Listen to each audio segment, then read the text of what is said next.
In a post-disaster world, when gas stations are empty and motorized vehicles are abandoned, what will you rely on to get around? For many, the answer could be right in their garage: a bike. Bikes offer quiet, fuel-free transportation that can navigate through obstacles where cars can't. In today's video, we're going to explore the idea of using a bike as a critical tool in your post-SHTF transport strategy. Welcome to Prepper's Paradigm, where we provide practical, no-nonsense advice to help you prepare for anything the world might throw your way. If you're new here, I use a computer-generated voice because my own voice is difficult to understand due to an injury. But rest assured, the information you'll get is just as valuable. Today, we'll dive into why bikes may be one of the most underrated forms of transport in a post-SHTF situation. Whether you're bugging out, making supply runs while bugging in, or just dealing with a smaller scale disaster where motorized vehicles are out of commission, a bike could be your best option. We'll look at the pros and cons of using a bike in different scenarios and how to prep your bike to ensure it's ready when you need it most. When disaster strikes and fuel becomes a scarce resource, most people will be stuck. Without fuel, cars and trucks quickly become useless, but a bike offers a simple and reliable solution. Bikes don't need gas, electricity, or even smooth roads to get you where you need to go. One of the main reasons bikes are so valuable in a post-SHTF world is that they provide a low-profile mode of transportation. Moving quietly and avoiding attention is a huge advantage when security is uncertain. Unlike a roaring engine that alerts everyone in the area to your presence, a bike allows you to slip through streets or rough terrain with hardly a sound. In situations where being seen or heard could be dangerous, this makes a bike a powerful tool. Bikes, in particular mountain bikes, are also incredibly adaptable.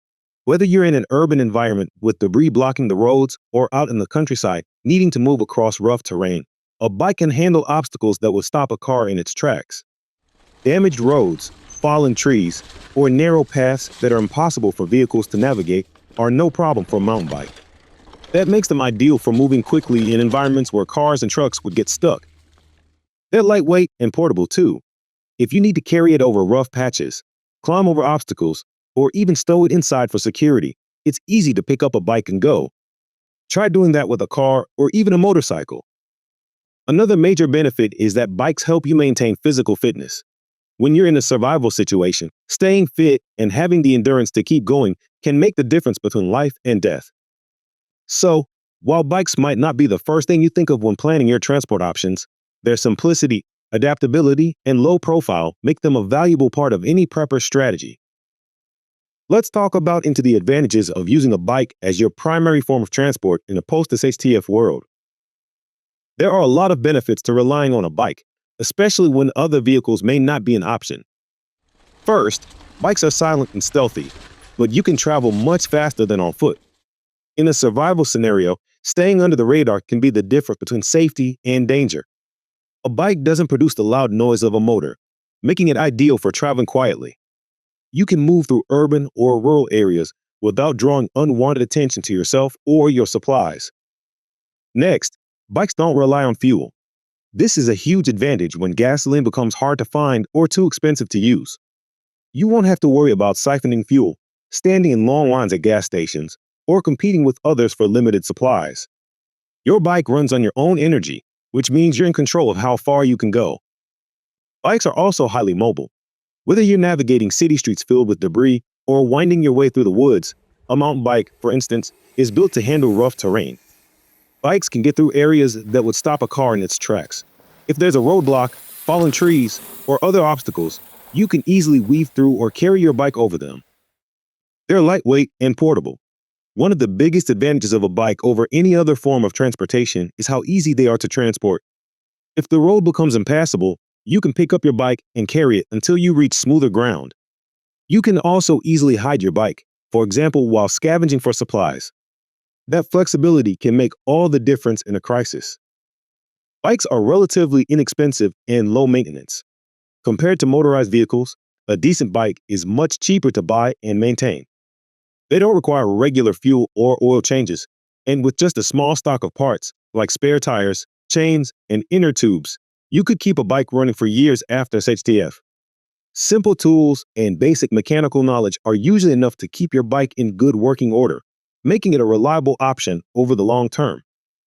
With all these benefits, stealth, fuel independence, mobility, low cost, and long-term reliability, it's clear why a bike could be one of your best options for transportation in a post-disaster situation.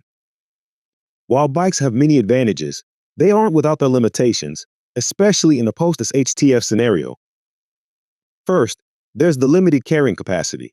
Unlike a car or truck, a bike can only carry so much.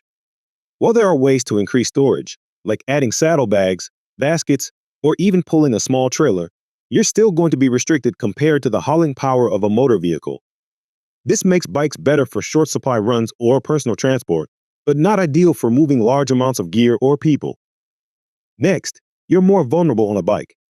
When you're on a bike, you don't have the protection that a vehicle's body would provide. You're exposed to the elements, and more importantly, to potential threats. Whether it's bad weather, wild animals, or other people, you're going to be more exposed and have fewer ways to defend yourself while riding. Biking long distances can be exhausting. While bikes are great for covering ground more quickly than walking, they still require physical effort, and riding over long distances, especially with extra weight from supplies, can be tiring. In a post-SHTF world, where conserving your energy is important, you may find that biking takes a toll, particularly if you aren't in peak physical condition. Weather conditions can limit the effectiveness of bikes. Heavy rain, snow, or ice can make riding a bike more difficult, if not downright dangerous. Slippery roads, poor visibility, and extreme temperatures all affect how far or fast you can travel. A bike might be reliable in moderate conditions, but harsh weather can make it impractical. Bikes require maintenance. While they're low maintenance compared to vehicles, bikes still need some attention. Flat tires, broken chains, and worn-out brake pads are all issues that can leave you stranded if you're not prepared with spare parts and basic repair skills.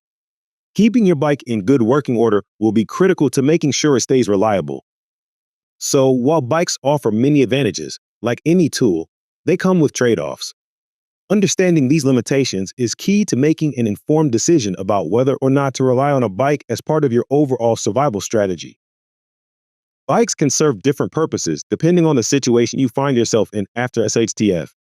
Let's break down a few common scenarios where a bike could become your best form of transportation. First, let's talk about bugging out.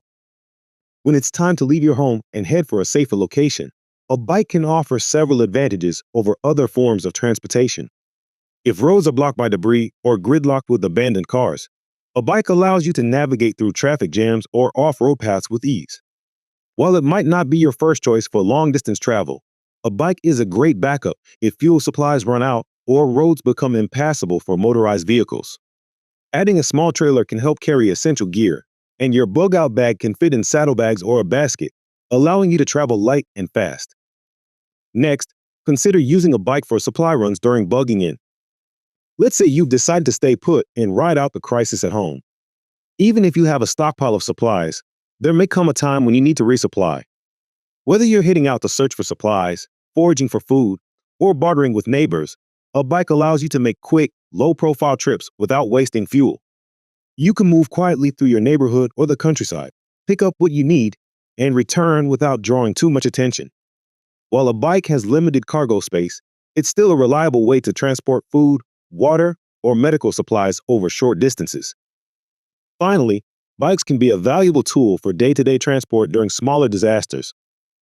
In a scenario where the disaster isn't total collapse, but still disrupts normal life, like a hurricane, earthquake, or flood, bikes offer a practical way to get around.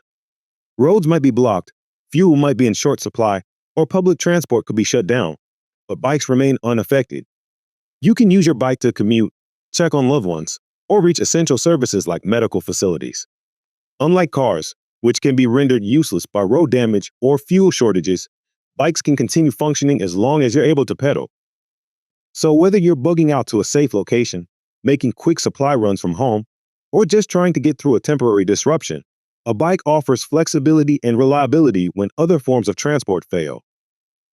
Now that we've covered why bikes are a great option for post-SHTF transport, let's talk about how to prep your bike to ensure it's ready when you need it most. Having the right setup and equipment will make all the difference in a survival situation. First, focus on durability and upkeep. You'll want to choose a bike that's sturdy and built for rough terrain. A mountain bike is a solid choice because it's designed to handle both on and off-road conditions. Look for one with a strong frame, preferably made from steel or another durable material, so it can withstand the wear and tear of rugged use. Pay attention to the tires.